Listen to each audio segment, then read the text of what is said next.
Хүүхдүүдээ одоо зуны амралт ихлэ хаашаа явж амрах гэж байна? Би лав хөдөө явж эмээ өвөд очиж тусч хонь ямаа хариулнаа. Нэрээ тусланд амрах гэж байгаа шүү. Би хөдөө явж гүзээлгэн түн. Манай ахын тустай газарт гүзээлгэн их ургадаг. Бас намар болохоор самар их ургадаг юм байхгүй юу? Хүүхдүүдээ та нар хөдөө явахдаа болгоомжтой байгаарай. Хажигт хадвалвал өвчин тусдаг гэж нийгэмд телевизээр ярьж илээ. Болгоомжтой байгаарай за.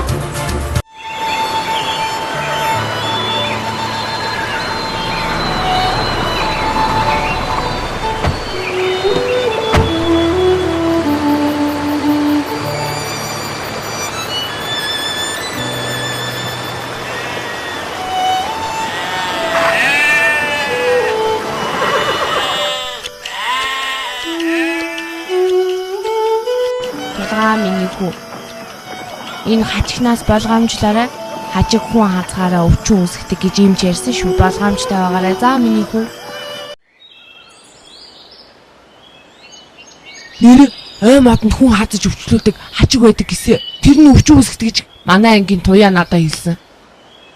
Хачигт хазуулж болохгүй шүү хүүхдүүдээ за. За тэр хачигч нэг жижигхэн штэ. Тэр юмтай өвчин үүсгэж чадахгүй баха.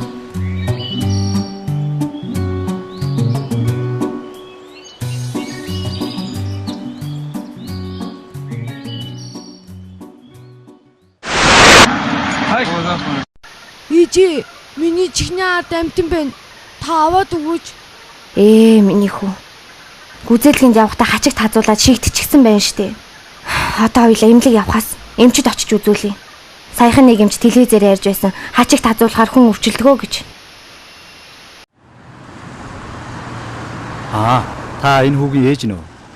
Хүү хачигт хазуулсан байна. Хачигт хазуулсны улмаас хүнд халдвар дамждаг. Иймд дараах зөвлөмжийг сайтар дагаж мөрдөөрэй. Хажигт халдварын голомцтой газруудад явахдаа тод өнгөтэй битүү хувцас өмсөх. Хажиг ихтэй газар ажиллаж байгаа тохиолдолд 3-4 цаг тутамд биеэ шалгаж хачгийг зайлуулах ба хачиг үргээгч бэлтгэл хэрэглэх. Хачигт хазуулсан тохиолдолд хачигны хошууг арьсан бүлдэлгүй 2 тийш нь ганхуулан авч хадсан хэсгийг спирт, йодоор арчиж цэвэрлэх. Хачигт энцефалит өвчнөөс сэргийлэх вакцин хийлгэж байх. Вакциныг 3 удаа давтан тариулсны дараа өвчнөөс хамгаалдаг гэдгийг анхаарах.